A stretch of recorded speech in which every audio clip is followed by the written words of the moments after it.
दोस्तों, आपको पहले ही पता है कि आज हम जिस विषय पे ये डिबेट शुरू करने जा रहे हैं वो एनडीटीवी के बहुत ही प्रसिद्धि प्राप्त न्यूज एंकर हैं जिनका नाम है रवीश कुमार, और वो प्राइम टाइम होस्ट करते हैं और उनका एक लेख भी आता है डेली बेसिस पे। आज उन्होंने अपने एक लेख में ऐसे मुद्दे को प्राइम टाइम पे चलाया है जिस मुद्दे को अभी देश में जरूरत थी या नहीं थी, इस विषय पे हम लोग चर्चा करेंगे। उनका पहला डिबेट जो था, जो प्राइम टाइम था, कि देश में जो पहला दूसरा तीसरा सख्ती से जो लॉकडाउन जारी किया गया था उससे हमारे देश की अर्थव्यवस्था की रीढ़ टूट गई है और अब देश को राम भरोसे छोड़ दिया गया है। सबसे पहले इस विषय पर मैं राय लेना चाहूंगा, दिल्ली से मेरे दोस्त यशवीर जी जुड़े हैं। यशवीर जी, आपका बहुत बहुत स्वागत है और आप अपना राय रखिए। देखिए, एक अभिव्यक्ति की स्वतंत्रता होती है। हमारे संविधान में सभी को 6 मौलिक अधिकार दिए गए हैं। अभिव्यक्ति की स्वतंत्रता है, बोलने का अधिकार है, सभी को किसी भी धर्म को अपनाने का अधिकार है। तो ये रवीश कुमार जी का मैं यही कहूंगा कि उन्हीं 6 मौलिक अधिकारों में से एक का उन्होंने यूज किया है, जिसे हम कहेंगे अभिव्यक्ति की स्वतंत्रता। आप किसी के विषय में कुछ भी बोल सकते हैं, आप पर कोई रोक टोक नहीं है। तो उसी का इस्तेमाल करते हुए उन्होंने जो कुछ भी कहा है किसी भी व्यक्ति के बारे में, किसी व्यक्ति विशेष के बारे में या किसी सरकार गवर्नमेंट के बारे में, कि उनकी अभिव्यक्ति की स्वतंत्रता थी। परंतु इस पे मेरी राय ये है कि हर चीज को देखने के नजरिए होते हैं। ये उनका पर्सनल नजरिया भी हो सकता है, और क्योंकि वो एक बहुत बड़े न्यूज चैनल के एंकर हैं तो उनके ऊपर कुछ मौलिक रिस्पॉन्सिबिलिटी, दायित्व भी हैं उनके, जिसका उन्हें मेरे ख्याल से ध्यान रखना चाहिए था। कोई भी चीज अगर आप इतने बड़े एंकर होकर एक सोशल प्लेटफॉर्म पे, एक न्यूज चैनल पे इन चीजों को लेकर आते हैं तो आपको लाखों लोग देख रहे होते हैं। आपके कुछ भी दिखाने से उन लाखों लोगों के मानसिक संतुलन पर ये सब चीजें एक छाप छोड़ देती। अब जो उन्होंने अपने विचारों को इस तरह से व्यक्त किया कि रीढ़ की हड्डी तोड़ दी गई या 4 बार सख्ती से लॉकडाउन हुआ और आज के समय में राम भरोसे छोड़ दिया गया है, तो मुझे ऐसा लगता है कि रवीश जी इतने बड़े पत्रकार हैं तो उनको ये भी पता होगा कि इटली में क्या हुआ। इटली में जब लोगों को बोला गया आप वर्क फ्रॉम होम करिए, आप लोगों को सब कुछ छुट्टी दी जा रही है, तो लोगों ने क्या किया, सब लोग पिकनिक मनाने चले। उसका क्या दुष्परिणाम हुए हैं वो आज मुझे आप सब लोगों को बताने की जरूरत नहीं है, वो बड़ा एविडेंट है और वो सबको दिखाई दे रहा है। तो अगर हम बात करें कि पहले, दूसरे, तीसरे और चौथे लॉकडाउन में क्या हुआ, तो पहले और दूसरे लॉकडाउन में मेरा ऐसा मानना है कि पहले और दूसरे लॉकडाउन में, क्योंकि हम भारत देश में रह रहे हैं, यहाँ के इंफ्रास्ट्रक्चर के बारे में हम लोग पूरी तरीके से अवगत हैं। तो जो ये हमारा इंफ्रास्ट्रक्चर, मेडिकल इंफ्रास्ट्रक्चर की मैं स्पेसिफिकली बात करूंगा, जो आज से आजादी से 75 साल हो चुके हैं, क्या हम लोगों ने अपने मेडिकल इंफ्रास्ट्रक्चर को डेवलप किया है या नहीं किया, ये सभी अवगत हैं। परंतु फिर भी मैं कहना चाहूंगा कि हमारे यहाँ ventilator, highly equipped labs, technical labs, testing labs, ये सब हमारे यहाँ नहीं। लॉकडाउन एक ऐसा पीरियड होता है जिसमें 2 कॉन्सेप्ट्स काम करते हैं मेरे हिसाब से, मुझे ऐसा लगता है। पहला कॉन्सेप्ट ये है ब्रेक द चेन। जब भी कोरोना एक ऐसी बीमारी है जो एक दूसरे के संपर्क में आने से भी फैलती है, तो जब हम लोग घरों में रहेंगे, मान लीजिए आपको कोरोना है, आप 15 दिन 20 दिन घरों में रहेंगे, तो 15 दिन आप किसी और से नहीं मिलेंगे। 15 दिन में उसके लक्षण भी उभर कर सामने आने लग जाते हैं, तो इससे पता चल जाएगा। और आप जब किसी के संपर्क में नहीं आएंगे, लॉकडाउन में रहेंगे, तो उससे वो जो चेन है कोरोना की वो ब्रेक हो। तो पहला तो ये है कि ब्रेक द चेन। तो ब्रेक द चेन करने के लिए हमने लॉकडाउन बंद किया गवर्नमेंट ने। और मैं ये कहना चाहूंगा कि रवीश जी के ऐसा कहने के बावजूद मैं ये कहूंगा लाखों करोड़ों लोगों ने इस चीज को सपोर्ट किया। इसलिए नहीं कि वो गवर्नमेंट को सपोर्ट करते हैं, इसलिए नहीं कि गवर्नमेंट ने कोई ऐसा रूल कर दिया था, बिकॉज लॉकडाउन ऐसा था, लॉकडाउन किया गया। लॉकडाउन का मतलब ये नहीं होता कि आप कर्फ्यू में हैं। मानता हूँ कि भारत के कुछ हिस्सों में कर्फ्यू भी लगा था, वहां पर परिस्थितियां और ज्यादा गंभीर थी, परंतु लॉकडाउन का कहीं भी ये मतलब नहीं है कि कर्फ्यू। हाँ, एक तरीके का कर्फ्यू था, लेकिन उसमें भी जनता का हित था। दूसरा देखने की बात ये थी कि लॉकडाउन में गवर्नमेंट को ये समय मिला कि वो अपने पिछले 75 सालों की खामियों को दूर कर पाए, वो मेडिकल इंफ्रास्ट्रक्चर डेवलप कर पाए। जैसा कि मैं देख रहा हूँ कि आज के समय में हुआ भी, आज हम 2 लाख 4 लाख एक कंपनियां 2 लाख 4 लाख वेंटिलेटर्स डेली बना रही हैं, हाईली इक्विप्ड वेंटिलेटर्स बना रहे हैं। ऐसी ऐसी टेक्नोलॉजी से वेंटिलेटर बना रहे हैं कि आप एक छोटे से कॉम्पैक्ट बॉक्स में अपने वेंटिलेटर को संभाल सकते हैं। बिल्कुल सही बात। आज हमारे यहाँ पर मास्क का प्रयोग किया जा रहा है, हर व्यक्ति सैनिटाइजर के साथ रह रहा है, सैनिटाइजर बनाने वाली कंपनियों में बढ़ोतरी आई है। और जैसा कि आप जान ही रहे होंगे कि मेडिकल इंफ्रास्ट्रक्चर के केस में आप देखिए कि भारत ने कितने ही देशों की सहायता की है। बिल्कुल, मेरा मानना है कि ठीक है, अर्थव्यवस्था की रीढ़ की हड्डी टूटी। मान लीजिए कभी भी कोई प्राकृतिक आपदा आती है, नेपाल में प्राकृतिक आपदा आई, उसके कुछ प्रभाव हमने अपने भारत में भी देखने को मिले, परंतु क्या उस समय पर उनकी जनता जो थी वो कुछ कर सकती थी? वहां की गवर्नमेंट कर सकती थी? आप प्राकृतिक आपदा के केस में कुछ नहीं कर सकते हैं। क्या कर सकते हैं? मनोबल अपना बना सकते हैं जी। वही आज हमारे देश ने किया। पहले से चौथे लॉकडाउन तक ठीक है, जैसे जैसे इंफ्रास्ट्रक्चर में डेवलपमेंट हुआ, गवर्नमेंट ने उस हिसाब से रिलैक्सेशन देने शुरू किए। जब गवर्नमेंट ने रिलैक्सेशन दिए तो इसलिए दिए कि अर्थव्यवस्था जिसकी रीढ़ की हड्डी टूट चुकी है, सो कॉल्ड रवीश जी ऐसा कह रहे हैं और हम मानते हैं टूट चुकी है, परंतु इसका मतलब ये नहीं है। उस समय में गवर्नमेंट ने अपना एक खुद का इंफ्रास्ट्रक्चर डेवलप किया। मेडिकल इंफ्रास्ट्रक्चर की मैं बात कर रहा हूँ। हर तरीके के लोगों को अवेयरनेस हुई जब लोग घर पर थे, एक फैमिली का माहौल, इन सब चीजों में पॉजिटिविटी तो भी थी, उन चीजों को भी देखना चाहिए। ठीक है, अर्थव्यवस्था टूटी है, लेकिन आज तो पटरी पर लाने की कोशिश की जा रही है।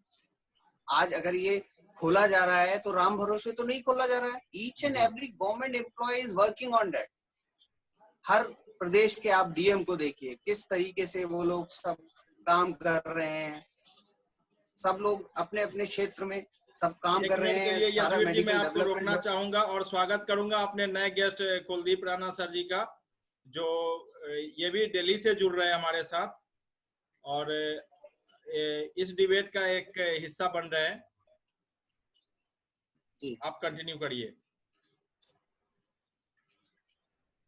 तो यही मेरा कहना है कि 4 लॉकडाउन का जो भी समय मिला उसमें गवर्नमेंट ने मेडिकल इंफ्रास्ट्रक्चर को डेवलप किया, लोगों ने ब्रेक द चेन का रूल अपनाया और अर्थव्यवस्था जो कि पटरी पर नहीं थी वो आज आने वाले समय में पटरी पर आई। जी, एक चीज मैं आपसे फिर दोबारा जुड़ूंगा इस पे। मैं एक ओपिनियन कुणाल सिंह जी का लेना चाहूंगा।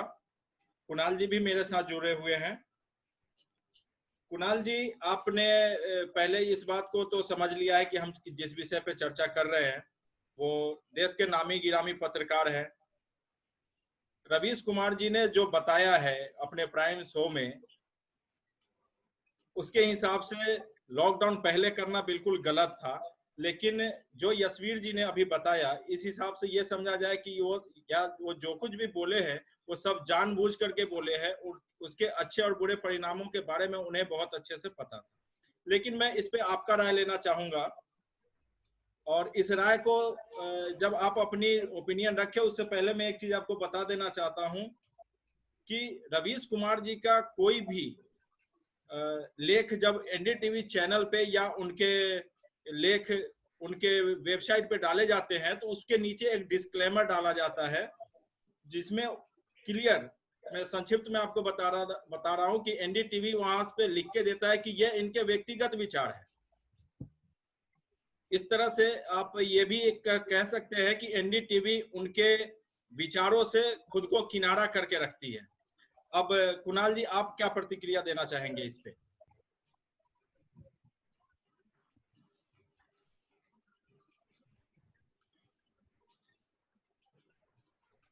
पहले तो सभी को नमस्कार मेरी तरफ से। जी जी बिल्कुल, मैं आपकी बातों से सहमत हूँ, बट मैं आपकी एक बात से सहमति नहीं रखता हूँ कि वो बहुत ही नामी गिरामी पत्रकार है, क्योंकि नहीं, ऐसा तो आपको आज मानना पड़ेगा क्योंकि उन्होंने अभी वो क्या मैग्सेसे अवार्ड से उन्हें सम्मानित किया गया है और ये अवार्ड बहुत बड़ा अवार्ड होता है। खैर, ये आपका अपना ओपिनियन है, कंटिन्यू कीजिए। जी बिल्कुल, मैं ये कहना चाहूंगा कि रवीश जी क्या बोलते हैं और वो कहाँ किस विचारधारा से प्रेरित है, ये किसी से छुपा नहीं है। और उनको कहाँ से फंडिंग मिलता है ये भी पूरे देश को पता है। जी, तो आप मैं क्या ये कहना मानते हैं कि चाहूंगा। जो लॉकडाउन फर्स्ट और सेकंड किया गया था वो सही समय पे जी नहीं लिया गया और वही अर्थव्यवस्था को कमजोर करने के साथ साथ अभी लॉकडाउन में ढील देना, ये दोनों ही गलत निर्णय था सरकार का? नहीं नहीं, बिल्कुल लॉकडाउन बिल्कुल सही समय पे लिया गया था। सरकार का मेन मकसद ये था कि जो चेन ऑफ रिएक्शन बढ़ रहा था उसे तोड़ना था, और सरकार उसमें कामयाब भी हो रही थी। लेकिन इसी बीच एक तबलीगी जमात का मामला आ गया दिल्ली मरकज से, तो वहां से केसेस, वहां से बहुत से लोग दिल्ली देश के हर जगह पे निकले और उनकी वजह से काफी ज्यादा फैल गया, जो अभी थोड़ा सा मुश्किल हो रहा है सरकार को कंट्रोल करना। और सरकार अभी 72 दिन का लॉकडाउन ऑलरेडी हो चुका है, तो जी सरकार जितने दिनों तक जनता को लॉकडाउन में नहीं रह सकती। लॉकडाउन में तभी तक किसी को रखा जा सकता है जब तक बैंक में पैसा हो और जेब में पैसा हो और घर में खाने की सामान हो, तभी तक कोई लॉकडाउन में रह सकता है। और सरकार को इस चीजों का पता है कि मतलब ज्यादा दिन तक लॉकडाउन रखेंगे तो इसका क्या दुष्परिणाम हो सकता है। और ये देखने को मिला है, जैसे मजदूर जो बाहर से भाग रहे थे और इन सब चीजों से सरकार को लगा, इसी वजह से सरकार ने लॉकडाउन में थोड़ी बहुत डील दी है। मतलब कहने का मतलब, सरकार के कहने का मतलब यह है कि अगर अभी भी आप काम कर सकते हैं घर से तो आप घर से काम कीजिए, जी जी। और आप बाहर निकलने से अभी भी बचिए। लेकिन अगर मजबूरी है कि काम पे जाना है तो आप सावधानी पूर्वक काम कर सकते हैं। मैं आपको रोकते हुए फिर से यशवीर जी के पास जाना चाहूंगा। यशवीर जी, उन्होंने अपने लेख में लास्ट के एक लाइन में लिखा था कि देश को राम भरोसे छोड़ दिया गया है। आपको क्या लगता है, देश अभी राम भरोसे चल रहा है? जी बिल्कुल नहीं। इस तरीके की बातें मेरे को यही लगता है कि ये एक जो हमारा देश है, गणतंत्र देश है, एक रिपब्लिक है। इसमें ये एक गणराज्य है जहाँ पर गवर्नमेंट का इलेक्शन जनता द्वारा किया जाता है। जनता के प्रतिनिधि एक गवर्नमेंट को रिप्रेजेंट करते हैं और उनकी सबकी जिम्मेदारियां हैं जो कि एक दूसरे से जवाबदेही के हिसाब से बंधी हुई है। इसमें ये ऐसा सोचना कि राम भरोसे छोड़ दिया गया है या ऐसा कुछ है, ऐसा सोचना बिल्कुल गलत है। हर प्रदेश के, हर राज्य के हेल्थ डिपार्टमेंट, संयुक्त सेंट्रली जो हेल्थ मिनिस्ट्री है, वो इसको डेली एक वॉच कर रही है, उस पर पूरा उनका देख रेख चल रही है, उस पर पूरा कंट्रोल है उनका। और देखिए जैसे कि परिस्थितियां बिगड़ती जा रही हैं, तो ये कहीं ना कहीं मुझे ऐसा लगता है कि ये हम नागरिकों की भी जिम्मेदारी है। हमें भी अपने आसपास होने वाली चीजों पे ध्यान रखना है, हमें सावधानी बरतनी है। तो ये जो राम भरोसे छोड़ने वाली बात है, ये बिल्कुल ही बेबुनियादी है। इसका कोई सर पैर नहीं है, इसमें कोई, इसका कोई अस्तित्व नहीं है। मैं ये कहूंगा इसका बस ये है कि आप लाइट में रहना चाहते हैं और कुछ नहीं, इसके अलावा कुछ नहीं। जो अटेंशन सीकर्स होते हैं, जिनको और कोई मतलब नहीं होता दूसरों to be apart from the world और to be apart from a group, तो एक भीड़ से अलग खड़े होने की कोशिश और उसको वाहवाही लूटने वाली, क्योंकि कुछ लोग तो अपोज में है ही। जी जी। तो उनके साथ खड़े होने वाली बात है। तो संक्षेप में अगर एक लाइन में इस पूरे प्राइम शो को, अगर आपको टिप्पणी के तौर पे अगर एक लाइन में कुछ कहना हो, तो मेरे ख्याल से शायद आपका ये कहना है कि ये सिर्फ लाइमलाइट के हेडिंग्स हैं।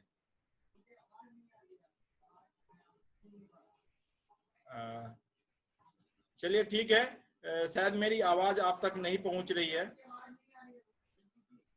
जी। Okay okay.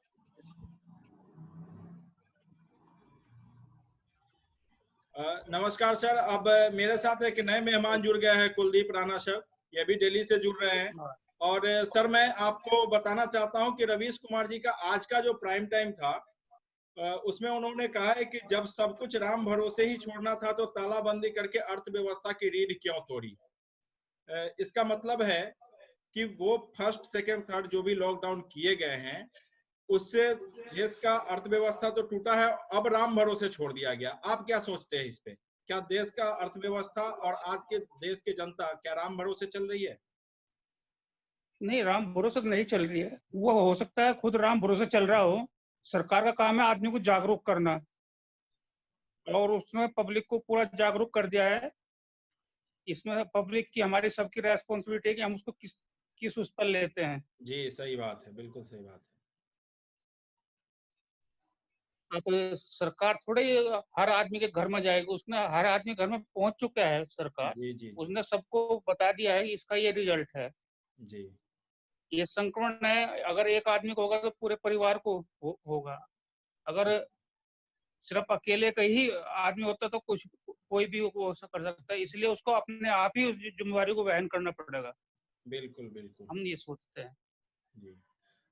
मैं आप सबको रोकते क्योंकि हुए राम अपने क्या दर्शकों है, को ये बता देना चाहता हूं कि हम लोग जितने भी इस स्क्रीन पे अभी दिखाई दे रहे हैं, ये कोई भी किसी भी पॉलिटिकल पार्टी को सपोर्ट या उसके मेंबर नहीं है। ये सभी अपने अपने प्रोफेशन से जुड़े हुए लोग हैं और ये अपने अपने व्यक्तिगत विचार रख रहे हैं। रवीश जी के बात पे आज हम चर्चा कर रहे हैं कि देश राम भरोसे है या नहीं है। इस पे एक ओपिनियन और फिर से मैं लेना चाहता हूं। आप यशवीर जी, बीच में कुछ तकनीकी खराबी की वजह से हम लोगों का वीडियो ऑफ हो गया था, तो आप जो बोल रहे थे उसको कंटिन्यू कीजिए। जी, मेरा यही कहना है कि राम भरोसे छोड़ देना। ये देखिए, इसमें बड़ा सा सिंपल सा है कि रवीश जी जो है, कहने का मतलब ये है कि उन्होंने अपने व्यक्तिगत विचार रखे, लेकिन क्योंकि एक बहुत बड़े न्यूज के एंकर हैं, वो न्यूज रूम के, न्यूज चैनल के, और उनकी जिम्मेदारी एक नॉर्मल इंसान से ज्यादा बढ़ जाती है। उन्हें इस तरीके की बातें जनता के बीच में नहीं फैलानी चाहिए। बहुत से लोग हैं जो उनको मानते हैं, बहुत से लोग हैं जो उनको सपोर्ट करते हैं। वो उस तरीके की मानसिकता उन लोगों में जाएगी, वो सेम मानसिकता आगे बढ़ेगी, और जैसे कोरोना का संक्रमण बढ़ रहा है, इसी तरीके से बिल्कुल बिल्कुल ये संक्रमण भी सभी के मानसिकताओं में बढ़ता चला जाएगा कि सरकार ने कुछ नहीं किया है, अर्थव्यवस्था की रीढ़ की हड्डी टूट गई है, लॉकडाउन से कोई फायदे नहीं हुए। मैं फिर भी ये कहना चाहूंगा कि उनको अभी भी आंकड़े चेक कर लेने चाहिए डेली। लव अग्रवाल जी संयुक्त सचिव हैं सेंट्रल हेल्थ मिनिस्ट्री के, उनकी एक बार डेली उनको प्रेस कॉन्फ्रेंस जरूर सुन लेनी चाहिए। और जितने भी लॉकडाउन का समय रहा है उसमें उन्होंने की है, और शायद जहां तक मैं जानता हूँ कि एनडीटीवी भी वहां पर शो को शूट करने के लिए जरूर पहुंचा होगा, एक क्वेश्चन करने के लिए। जी जी राम भरोसे छोड़ने का मेरा मतलब, मैं ये समझता हूँ कि कोई उस पर कोई चेक नहीं कर रहा है कि आज की स्थिति क्या है। जी लेकिन आज आप देखें तो गवर्नमेंट, और स्पेशली मैं हेल्थ डिपार्टमेंट की बात करूंगा, चाहे वो मिनिस्ट्री हो, चाहे एक नर्स हो, और चाहे उस हॉस्पिटल में काम करने वाला एक रोजमर्रा का झाड़ू लगाने वाला एक व्यक्ति हो, वो सब, जैसा कि सरकार ने कहा है, वो कोरोना वॉरियर्स हैं। और मैं बड़े तहे दिल से उन सभी को धन्यवाद करना चाहूंगा कि उन्होंने अपनी जिम्मेदारियों को बिल्कुल शुद्ध मन से निभाया है। और इसीलिए मैं ये कहूंगा कि हेल्थ डिपार्टमेंट अपना काम पूरी निष्ठा के साथ कर रहा है।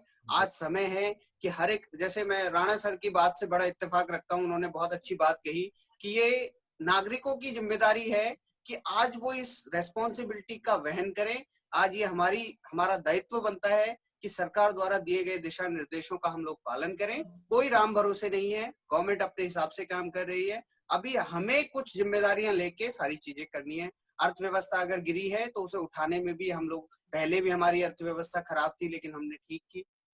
मैं किसी सरकार के विषय में बात नहीं कर रहा हूँ, लेकिन मैं कह रहा हूँ कि आज से 75 साल पहले जब देश आजाद हुआ था, तब हमारी अर्थव्यवस्था, ग्रॉस डोमेस्टिक प्रोडक्ट जीडीपी उतना नहीं था, लेकिन वो बढ़ा, हम लोगों ने बढ़ाया।